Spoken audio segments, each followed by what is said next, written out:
തിരുവചനം തിരുവചനം.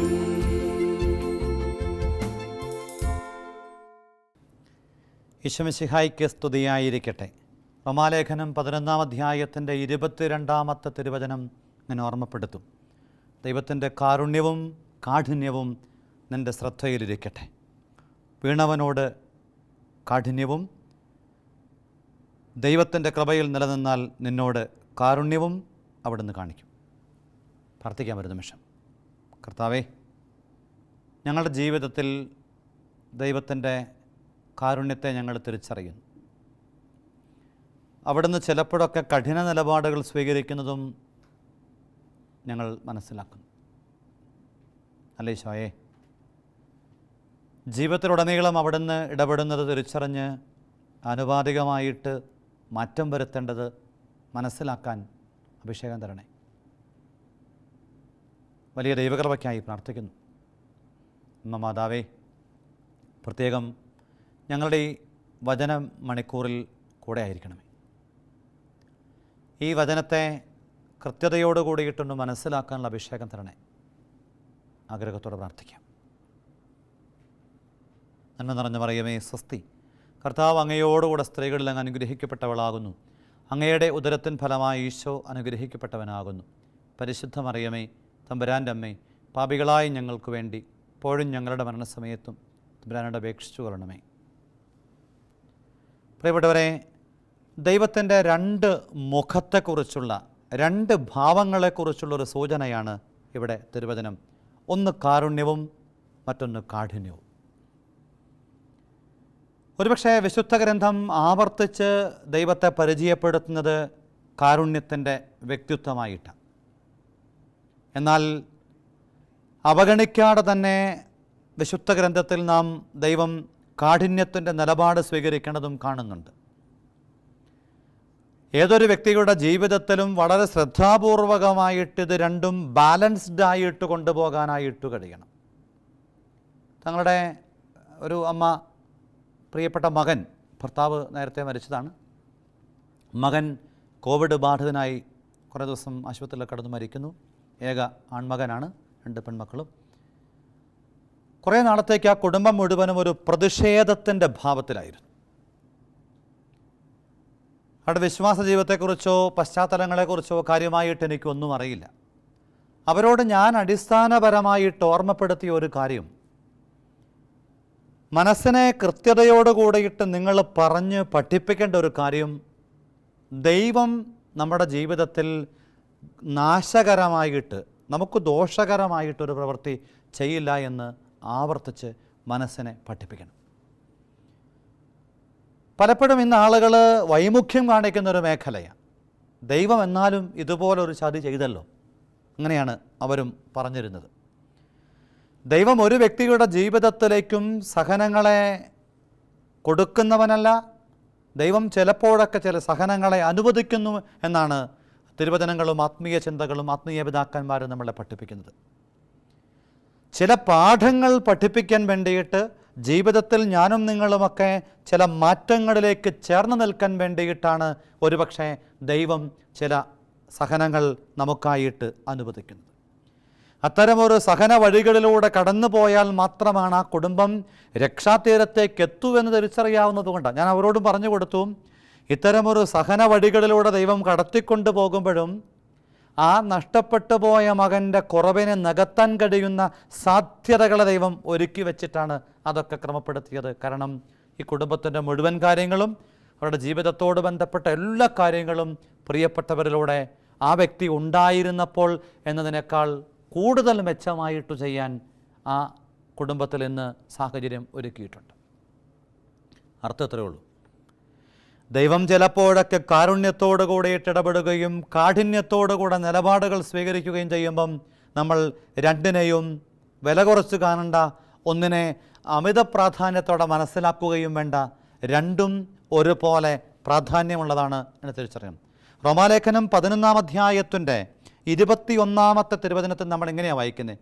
വിജാതിയർക്ക് ക്രിസ്തുവിൻ്റെ കുടുംബത്തിൽ ഇടം കിട്ടിയതിൻ്റെ പുറകിലെ കാരണം വിശ്വാസമാണ്. യഹൂദരെ ഈശോ കൃത്യമായിട്ടും വെട്ടിമാറ്റിയതും അതിൻ്റെ പുറകിലെ കാരണവും അവരുടെ വിശ്വാസക്കുറവാണ്. അപ്പം അടിസ്ഥാനപരമായിട്ട് ക്രിസ്തുവിൻ്റെ കാരുണ്യത്തിൻ്റെ ഭാഗഭാക്കുകളാകണമെങ്കിൽ നാം ഓരോരുത്തരും ഉള്ളിൽ സൂക്ഷിക്കേണ്ട ഒരു സാധനം വിശ്വാസമാണ്. കുഞ്ഞുണ്ണി മാഷ് പറഞ്ഞ പോലെയുള്ള ഒരു വിശ്വാസമല്ല. ദൈവത്തിൽ വിശ്വാസം, കേശയിൽ ആശ്വാസം, അതല്ല. ജീവിതത്തിൻ്റെ അത്യാഹിത ഘട്ടങ്ങളിൽ അടുത്തു വരേണ്ട, അഭിമുഖീകരിക്കേണ്ട ഒന്നല്ല. ജീവിതത്തിൻ്റെ എല്ലാ മേഖലയിലും വിട്ടുപിരിയാതെ എന്നെ ചേർത്തണയ്ക്കുന്ന, പൊതിഞ്ഞു സൂക്ഷിക്കുന്ന ഒരു വിശ്വാസത്തിൻ്റെ നാഥൻ്റെ മുമ്പിലാണ് നമ്മൾ ജീവിതത്തെ ചേർത്ത് വയ്ക്കേണ്ടത്. അതുകൊണ്ടാണ് റോമാലേഖനം 3-ാം അധ്യായത്തിൽ നമ്മൾ വായിക്കുന്നുണ്ട് 10-20 ഒക്കെ തിരുവചനത്തിൽ, യഹൂദൻ്റെ ബലം സൽപ്രവർത്തികളല്ല, യഹൂദൻ്റെ ബലം സൽപ്രവർത്തികളല്ല വചനം പറയാണ്. വീണ്ടും റോമാലേഖനം 11:6 നമ്മൾ വായിക്കുന്നുണ്ട്, എല്ലാം കൃപയിൽ അധിഷ്ഠിതമാണ്. എന്ന് വെച്ചാൽ ദൈവം നമ്മുടെ ജീവിതത്തോട് കാരുണ്യം കാണിച്ചതിൻ്റെ മാനദണ്ഡമായി മാറിയത് സൽപ്രവർത്തികളൊന്നുമല്ല, ദൈവത്തിൻ്റെ കൃപയാണ്. ദൈവത്തിൻ്റെ കൃപയാണ്. ഇത് കൂടെ കൂടെ നമ്മുടെ ജീവിതത്തിൽ ആവർത്തിക്കാനായിട്ടും അത് ബോധ്യമാകാനായിട്ടുമൊക്കെ നമുക്ക് സാധിക്കണം. പലപ്പോഴും നമ്മളെ ജീവിതത്തിൽ ചെയ്യാതെ പോകുന്ന ഒരു പ്രവൃത്തി, കിട്ടിയതൊക്കെ എന്തോ നമ്മുടെ ഒരു യോഗ്യത കൊണ്ടാണെന്ന് കരുതിയിട്ട്, വെടുക്കാണെന്നൊക്കെ കരുതിയിട്ട് നമ്മളിങ്ങനെ കടന്നു പോകുമ്പം നമുക്ക് അവകാശപ്പെടാൻ കഴിയുന്ന ഒന്നുമല്ല നമ്മുടെ ജീവിതത്തിൽ. ഒരു ഫ്രാക്ഷൻ ഓഫ് സെക്കൻഡിൻ്റെ അശ്രദ്ധ കൊണ്ട് നമ്മുടെ ജീവിതം താറുമാറായി പോവില്ലേ? എത്രയോ ജീവിതങ്ങൾ, ഒരുപാട് മാതാപിതാക്കൾ പ്രതീക്ഷയോടെ കരുതിയതും വളർത്തിയതും സ്വപ്നം കണ്ടതും. ഈ കഴിഞ്ഞ നാളിൽ എൻ്റെ ഒരു അകന്ന ബന്ധുവിൻ്റെ മകൻ 10-14 വയസ്സ് പ്രായമേ ഉള്ളൂ. വളരെ ശ്രദ്ധാപൂർവം ഈ മാതാപിതാക്കൾ മക്കളുടെ പഠനത്തിന് വേണ്ടി, ആവശ്യങ്ങൾക്ക് വേണ്ടി തങ്ങൾക്കുള്ളത് മുഴുവനും, സ്വന്തമായിട്ടൊരു വീട് പോലും അവർക്കില്ലെങ്കിലും മക്കളുടെ ആവശ്യങ്ങൾ, പ്രത്യേകിച്ച് പഠനം, വളരെ കരുതലോട് കൂടിയിട്ട്, ശ്രദ്ധയോട് കൂടിയിട്ട് എല്ലാം ക്രമപ്പെടുത്തി പ്രതീക്ഷയോട് കൂടിയിട്ട് വളർത്തിക്കൊണ്ടുവന്നു. അപ്രതീക്ഷിതമായിട്ട് ഒരു രോഗം എന്താണെന്ന് പോലും വ്യക്തമായിട്ട് കണ്ടെത്തും മുമ്പേ ആ പ്രിയപ്പെട്ട മകൻ മരണത്തിന് കീഴടങ്ങുകയാണ്. വലിയ നിരാശയായിട്ട് ആ കുടുംബജീവിതം മാറും. അവിടെയാണ് തമ്പുരാൻ പറയേണ്ടത്, ഈ കാരുണ്യത്തിൻ്റെയും കാഠിന്യത്തിൻ്റെയും പ്രത്യേകത. വിശ്വാസത്തിൻ്റെ അളവിനാനുപാതികമായിട്ട് കാരുണ്യവും കാഠിന്യവും ദൈവം കാണിക്കും. അപ്പം വിശ്വാസത്തിനും വിശ്വാസത്തിനിണങ്ങുന്ന പ്രവൃത്തിയും ചേർത്ത് വെച്ചുകൊണ്ടാണ് ദൈവത്തിൻ്റെ കാരുണ്യവും കാഠിന്യവും എന്ന് തിരിച്ചറിയണം. നമ്മൾ ചുമ്മാ ഇങ്ങനെ കിട്ടിയതൊക്കെ നമ്മുടെയാണ്, എൻ്റെ കാര്യം, എൻ്റെ കുടുംബം, എൻ്റെ പ്രിയപ്പെട്ടവർ, അങ്ങനെയൊക്കെ ചിന്തിച്ച് കടന്നു പോകുന്ന ഒരു മനോഭാവത്തിൽ ജീവിച്ച് കടന്നു പോയാൽ ഒരുപക്ഷെ നമ്മളോടുള്ള ദൈവത്തിൻ്റെ നിലപാട് തെല്ല് കാഠിന്യത്തിൻ്റെതായി മാറും. മറിച്ച് നമ്മുടെ കഴിവും സമ്പത്തും ദൈവം ദാനമായി തന്നുവെന്ന ബോധ്യത്തോടു കൂടിയിട്ട് ദാതാവിനോട് നന്ദി പറഞ്ഞുകൊണ്ടും പ്രിയപ്പെട്ടവർക്ക് വേണ്ടി കൊടുക്കാനുള്ള മനസ്സ് കാണിച്ചുകൊണ്ടും പങ്കുവയ്ക്കാനുള്ള മനോഭാവത്തിലുമായിരുന്നാൽ ജീവിതം അനുഗ്രഹിക്കപ്പെടും. പുറപ്പാട് പുസ്തകത്തിൻ്റെ 34-ാം അധ്യായത്തിൻ്റെ 6-7 തിരുവചനത്തിൽ നാം ഇങ്ങനെ വായിക്കുന്നുണ്ട്, കർത്താവ് കാരുണ്യവാനും കൃപാനിധിയും ആണ്, ദൈവം കോപിക്കുന്നതിൽ വിമുഖനാണ്, ദൈവ സ്നേഹത്തിലും വിശ്വസ്തതയിലും അത്യുദാരനാണ്, തെറ്റുകളും കുറ്റങ്ങളും പാപങ്ങളും ക്ഷമിച്ച് ആയിരങ്ങളോട് കരുണ കാണിക്കുന്നവനാണ്, കുറ്റവാളിയുടെ നേരെ കണ്ണടയ്ക്കാതെ പിതാക്കന്മാരുടെ കുറ്റങ്ങൾക്ക് മക്കളെയും മക്കളുടെ മക്കളെയും 3-4 തലമുറയെയും ശിക്ഷിക്കുന്നവനുമാണ്. നമ്മൾ പലപ്പോഴും ഈ ആദ്യ ഭാഗത്തെ അവഗണിച്ചുകൊണ്ട് രണ്ടാം ഭാഗത്തെ മാത്രം ശ്രദ്ധിക്കുന്നവരായി ഒരുപക്ഷെ ശുശ്രൂഷകരും ശുശ്രൂഷ നേതൃത്വം കൊടുക്കുന്നവരും ഒക്കെ മാറുന്നുണ്ട്. ദൈവം പറഞ്ഞ ആദ്യ ഭാഗം മുഴുവനും ക്ഷമിക്കുന്ന, ഔദാര്യം കാണിക്കുന്ന, കാരുണ്യം കാണിക്കുന്ന ഒരു ദൈവത്തിൻ്റെ നീണ്ട കണക്ക് പുസ്തകമാണ് അവതരിപ്പിക്കുന്നത്. എന്നിട്ടാണ് പറയണത്, വളരെ അടിവരയിട്ട് വ്യക്തതയോടുകൂടിയിട്ട് തിരുവചനം പഠിപ്പിക്കുന്ന കാര്യം എന്താ? കുറ്റവാളിയുടെ നേരെ കണ്ണടയ്ക്കാതെ. എന്ന് വെച്ചാൽ അബദ്ധം പറ്റുന്നവൻ്റെ ജീവിതമല്ല, ദൈവത്തോടിങ്ങനെ നിന്ദാപൂർവകമായ നിലപാട്, ദൈവത്തിനോടിങ്ങനെ മറുതലിക്കുന്ന മനസ്സ്. പ്രത്യേകിച്ചും പുറപ്പാട് അനുഭവത്തിൽ ദൈവം ഇതുപോലെ മന്നയായും കാടപ്പക്ഷിയായും പകൽ മേഘത്തൂണായും രാത്രിയിൽ അഗ്നിസ്തംഭമായിട്ടുമൊക്കെ ഇസ്രായേലിൻ്റെ മരുഭൂമിയുടെ പ്രയാണത്തിൽ ഇങ്ങനെ ഇടമുറിയാതെ ഒപ്പം നടന്നിട്ട് നെഞ്ചോട് ചേർത്ത് പിടിച്ചിട്ട് ഈ പ്രിയപ്പെട്ട മക്കളുടെ ആഗ്രഹത്തിൻ്റെ മുമ്പിൽ പോലും അത്ഭുതങ്ങളുമായിട്ട് കടന്നു വന്നിട്ട് ആ ദൈവത്തോടാണ് അവർ മറുതലിച്ചത്. അപ്പോൾ അവർ കുറ്റവാളികളുടെ ബ്രാൻഡിങ്ങിൽ അറിയപ്പെടുക. ഈ കുറ്റവാളികളുടെ ബ്രാൻഡിലേക്ക് എത്തിക്കഴിയുമ്പോഴാണ് എന്ത് ചെയ്യുക? കാഠിന്യം കാണിക്കുക, ശക്തമായ നിലപാടുകൾ സ്വീകരിക്കുക. അതൊരു പക്ഷേ ശിക്ഷയായിട്ടും തലമുറയിലേക്ക് നീളുന്ന ശാപം എന്നൊക്കെ വിളിക്കാവുന്ന അനുഗ്രഹ തടസ്സമൊക്കെ ആയിട്ടും അത് മാറാറുണ്ട്. ശാപം എന്ന വാക്കുപോലും നമ്മൾ ഉപയോഗിക്കേണ്ടതായിട്ടില്ല പ്രിയപ്പെട്ടവരെ. അനുഗ്രഹത്തിൻ്റെ തടസ്സമാണ്. എന്നെ വല്ലാണ്ട് അത്ഭുതപ്പെടുത്തിയ ഈ ബോധ്യം ഒരു ചേട്ടൻ എനിക്ക് പറഞ്ഞു തന്നു.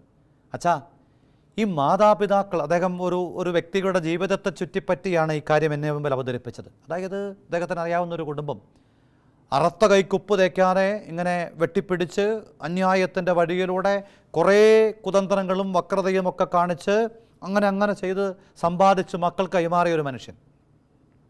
അതിന് മക്കൾ അതേപോലെ അതേ മനസ്സോടുകൂടി ജീവിക്കുകയാണ്.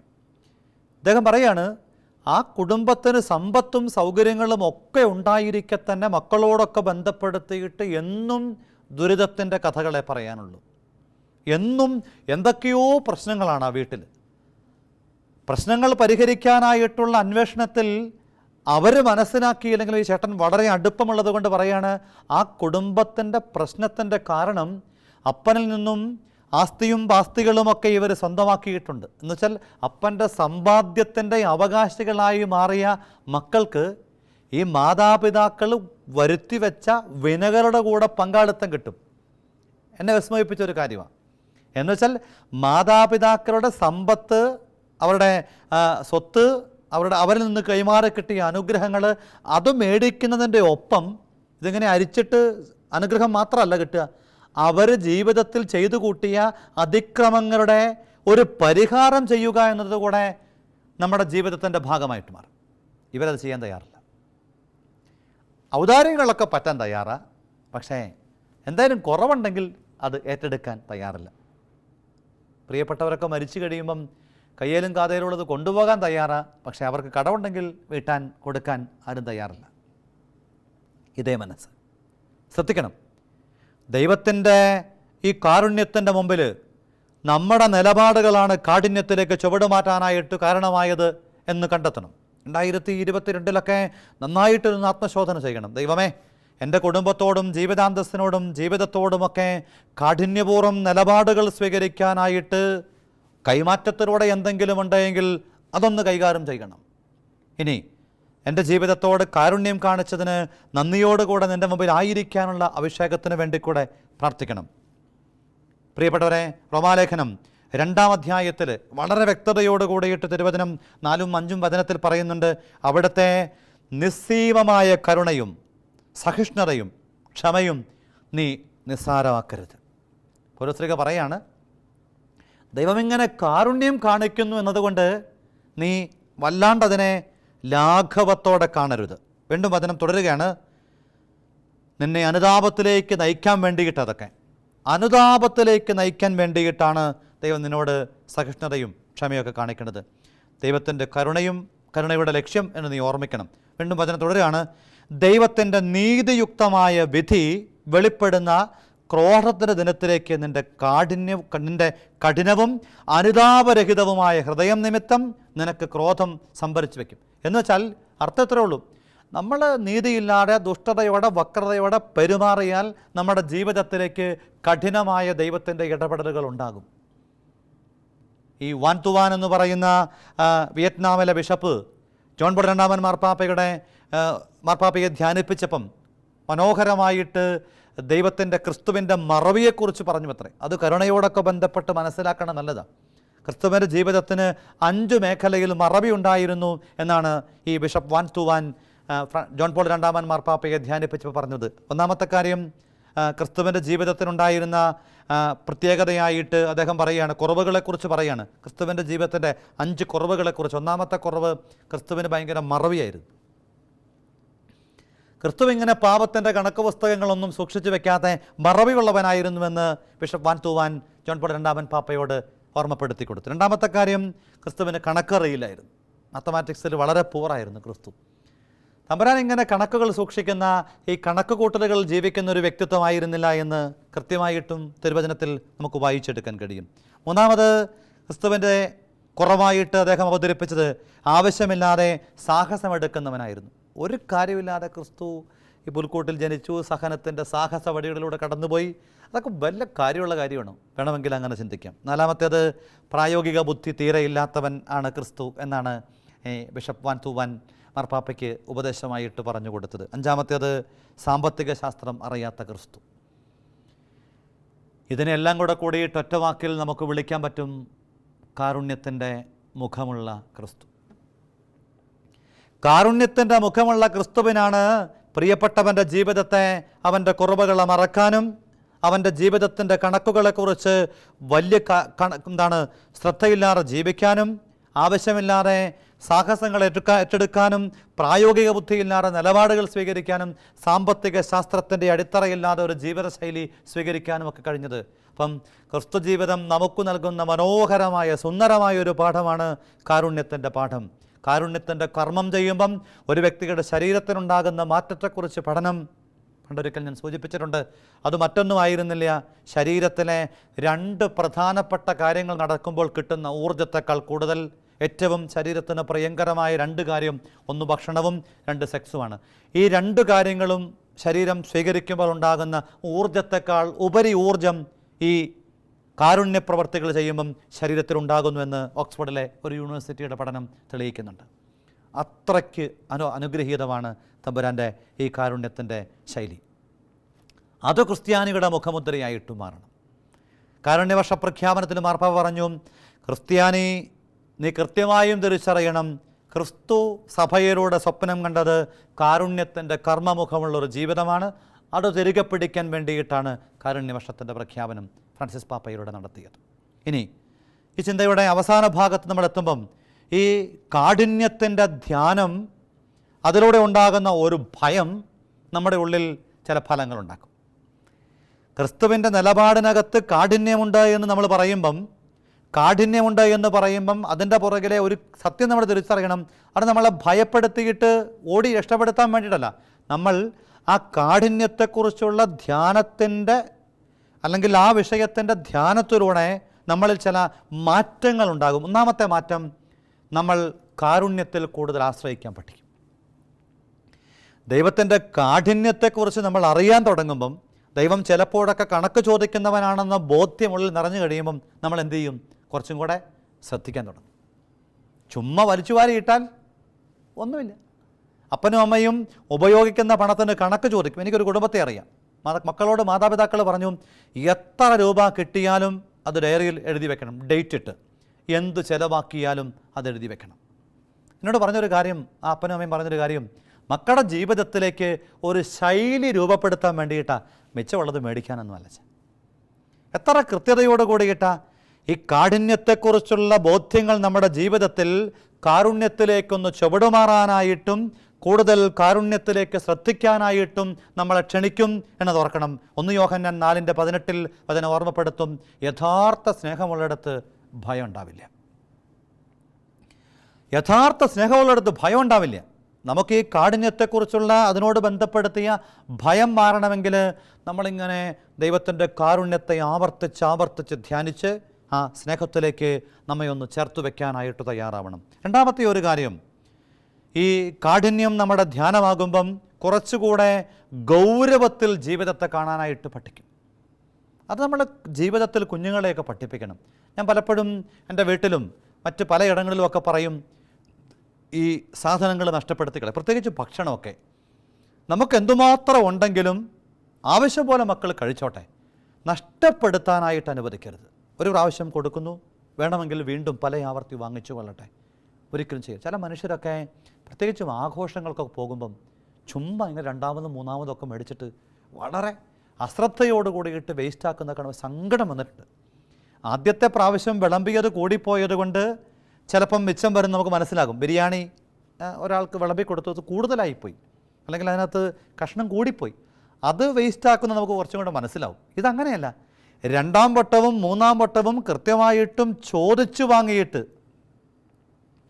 വാങ്ങിയിട്ട് അത് നഷ്ടപ്പെടുത്തുക എന്നൊക്കെ പറയുന്നത് നമുക്ക് അസഹനീയമായിട്ടുള്ള ഒരു കാര്യമാണ്. കാരണം അതൊരിക്കലും ഒരു മാന്യമായ വ്യക്തിക്ക് ചേരുന്നതല്ല. കാട്ടിലെത്തടി, തേവരുടെ ആന, പിടിയടാ പിടി എന്നൊക്കെ പറയുന്ന വളരെ നെഗറ്റീവായിട്ടുള്ള ചിന്താഗതികൾ, ഈ കാഠിന്യത്തെക്കുറിച്ചുള്ള ചിന്ത കുറേയും കൂടെ ജീവിതത്തെ ഗൗരവത്തിലെടുക്കാനായിട്ട് നമ്മളെ സഹായിക്കും. Count your master seriously. കർത്താവിനെ ഒന്ന് ഗൗരവത്തിലെടുത്തേ, ഈ തമ്പുരാനെ ഒന്ന് ജീവിതത്തിൽ കൂടുതൽ ഗൗരവത്തിലെടുക്കാൻ പഠിച്ചേ, അനുഗ്രഹമാണ്.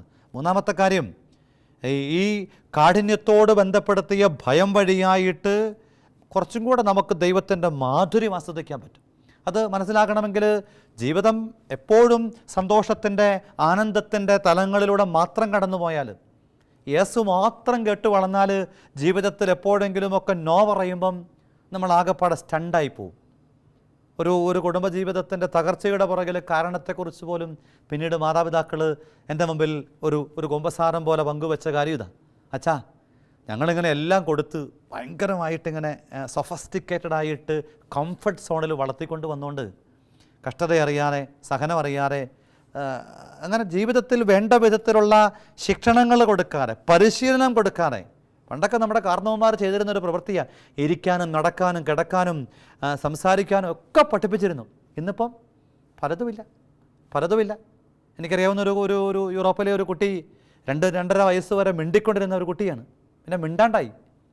എന്താ സംഭവിച്ചതെന്ന് ചോദിച്ചു കഴിഞ്ഞാൽ, മാതാപിതാക്കൾ അവരുടെ തിരക്കുകൾക്കിടയിൽ വേഗത്തിൽ ഭക്ഷണം കൊടുക്കാനും അങ്ങനെയുള്ള പല കാര്യങ്ങളുടെ പേരിൽ ഈ കുട്ടിക്ക് ടാബുമൊക്കെ കൊടുത്തുകൊണ്ട് മിണ്ടുന്ന ഒരു ശൈലിയിൽ നിന്ന് അവരങ്ങ് ബോധപൂർവകമോ അല്ലാതെയോ മാറി. സ്വഭാവേന ഈ കുഞ്ഞിന് മിണ്ടാനുള്ള ഒരു ടെൻഡൻസി കുറവുണ്ടായിരുന്നിരിക്കാം. അതെന്തായി തീർന്നു? മിണ്ടാത്തൊരു കുഞ്ഞായിട്ട് രൂപാന്തരപ്പെട്ടു. ഇപ്പോൾ വലിയ ഭാരത്തോടു കൂടെ അവർ നടക്കുകയാണ്. അതുകൊണ്ട് കൃത്യതയോട് കൂടിയിട്ട് വലിയ ഈ ഒരു സത്യം തിരിച്ചറിയണം. ഭയം വഴിയായിട്ട് നമ്മൾ എന്തു ചെയ്യും? കൂടുതൽ മാധുര്യം ആസ്വദിക്കാനായിട്ട്. ജീവിതം ഇങ്ങനെ സന്തോഷത്തിൻ്റെയും സങ്കടങ്ങളുടെയും ഒരു സമ്മിശ്ര രൂപമല്ലേ? ഏറ്റക്കുറച്ചിലുകളൊക്കെ ഉണ്ടാവില്ല. എന്നും നമുക്കൊരു ആനന്ദത്തിൻ്റെ നാളുകൾ മാത്രമാണ് ഉണ്ടാവുക. വേലിയേറ്റവും വേലിയിറക്കവും ഒക്കെ കടലിൽ ഉണ്ടാകും പോലെ ജീവിതത്തിൽ അത്തരം അനുഭവങ്ങളെയൊക്കെ സ്വീകരിക്കാനായിട്ട് കൂടെ നമ്മൾ തയ്യാറാകണം. അതുകൊണ്ട് ഈ കാരുണ്യത്തിൻ്റെ മുഖം മാത്രം ധ്യാനിച്ച് ജീവിതത്തെ നാം കൊണ്ടു നടക്കാതെ തെല്ലുകാഠിന്യത്തിൻ്റെ ഭാവങ്ങളും കണക്ക് ചോദിക്കലിൻ്റെ നിലപാടുകളും ക്രിസ്തു ജീവിതത്തിൻ്റെ പിന്നാമ്പുറങ്ങളിലുണ്ട് എന്നുകൂടെ നമ്മളൊന്ന് തിരിച്ചറിയണം. നല്ലതാണ്. നെഹമ്യ പ്രവചനം 1:11 പറയും: കർത്താവേ, ഈ ദാസൻ്റെയും അവിടുത്തെ നാമം വണങ്ങുന്ന ഇതര ദാസരുടെയും പ്രാർത്ഥന ശ്രവിക്കണമേ. അവിടുത്തെ ദാസന് ഇന്ന് വിജയമരളണമേ. എന്നുവെച്ചാൽ ഒരു ഭക്തൻ്റെ മനസ്സിൻ്റെ പ്രാർത്ഥനയാണ്, ശക്തമായിട്ടുള്ള പ്രാർത്ഥനയാണ്. നമ്മുടെ ജീവിതത്തോട് ദൈവം കാരുണ്യം കാണിക്കണം, നമ്മുടെ ജീവിതത്തിൽ ദൈവം ഇടപെടണം. അതൊക്കെ നല്ല ബോധ്യത്തോടെ കൊണ്ടു നടക്കുന്ന ചില ആളുകളെ കണ്ടിട്ടുണ്ട്. ചോദിക്കുമ്പോൾ തന്നെ എന്തുണ്ട് വിശേഷം എന്നൊക്കെ ചോദിക്കുമ്പം പറച്ചിലിനകത്ത് തന്നെ വലിയൊരു ദൈവാശ്രയ ബോധമുണ്ട്. തമ്പുരാൻ്റെ അനുഗ്രഹം കൊണ്ട് നന്നായി പോകുന്ന വെച്ചാൽ ഈ കുഴപ്പമില്ല എന്നുള്ള കുഴപ്പം പിടിപ്പിക്കുന്ന വാക്കൊക്കെ വിട്ടിട്ട് ഉള്ളിൽ തട്ടി ഇങ്ങനെ പറയാണ്. നമുക്കത് നെഞ്ചിൽ അനുഭവപ്പെടും. ചില ആളുകൾ എത്ര ഉണ്ടായെങ്കിലും, എനിക്ക് അങ്ങനെയുള്ള ആളുകളെ അറിയാം, ഇട്ടുമൂടാനായിട്ട് സമ്പത്തും സൗകര്യങ്ങളും ഒക്കെ ഉണ്ടായിരിക്കുക, പറച്ചിലിനകത്ത് അങ്ങനെയൊക്കെ പോണ്. വളരെ വ്യത്യാസപ്പെട്ട ഒരു കാഴ്ചപ്പാട്. ദൈവത്തിൻ്റെ മുമ്പിൽ കാരുണ്യത്തോട് ഒപ്പം കാഠിന്യത്തോടും നാം തുറവിയുള്ളവരാകണം. ആഗ്രഹത്തോടെ പ്രാർത്ഥിക്കാം. നമുക്കൊരു നിമിഷം പ്രാർത്ഥിക്കാം. കർത്താവേ, ഞങ്ങളുടെ ജീവിതങ്ങളെ അവിടുത്തെ കാരുണ്യത്തിനായി വീണ്ടും സമർപ്പിക്കുകയാണ്. ദൈവത്തിൻ്റെ വലിയ കരുണയാണ് ഞങ്ങളുടെ ജീവിതം. സമ്പത്ത്, കഴിവ്, സൗന്ദര്യം, വികൃതമല്ലാത്തൊരു ജീവിതം. കർത്താവേ, ഈ കാലത്തിൽ നൽകിയ ആയുസ്, ആരോഗ്യം എല്ലാം നന്ദിയോടെ ഓർക്കുന്നു. കാരുണ്യത്തെ ഓർക്കും പോലെ തന്നെ ദൈവമിങ്ങനെ തെല്ലുകാഠിന്യവും ചിലപ്പോഴൊക്കെ ജീവിതത്തിൽ കാണിക്കും. യെശയ്യാ പ്രവചനം 1-ാം അധ്യായത്തിൽ വായിക്കുന്നില്ല: ആകാശമേ കേൾക്കുക, ഭൂമിയെ ചെവിതരിക. ജനമിങ്ങനെ ദൈവത്തോട് കാള തൻ്റെ ഉടയവനെയും കഴുത തൻ്റെ പുൽത്തൊട്ടിയുമൊക്കെ അറിയും, എൻ്റെ ജനം എന്നെ അറിയണില്ല. വലിയ സങ്കടം തമ്പുരാൻ പറയണേ. നമ്മുടെയൊക്കെ ജീവിതത്തിലേക്ക് ഇത്രമാത്രം കരുതലോടെ ഇടപെട്ട തമ്പുരാനോട് കാഠിന്യത്തോടെ ഇടപെടാൻ ഇടയാവാത്ത വിധം തിരുത്താൻ, നമുക്ക് മാറ്റങ്ങൾ വരുത്താൻ. കർത്താവേ, കുറച്ചുകൂടെ ഗൗരവത്തിൽ ജീവിതത്തെ കാണാൻ പഠിപ്പിക്കണേ. കാരുണ്യത്തെ കുറച്ചും കൂടെ ആശ്രയിക്കാൻ പഠിപ്പിക്കണേ. കാരുണ്യം ദൈവം തരുന്ന ഔദാര്യമാണെന്ന ബോധ്യം ഞങ്ങൾക്ക് തരണേ. കർത്താവേ, ഭയത്തിൻ്റെ ബന്ധനത്തിൽ നിന്ന് വിടുതൽ തരണേ. ഹൃദയപൂർവ്വം പ്രാർത്ഥിക്കാം. എല്ലാ അനുഗ്രഹങ്ങളും ഉണ്ടാവട്ടെ. ഈശോ മിശിഹായ്ക്ക് സ്തുതിയായിരിക്കട്ടെ.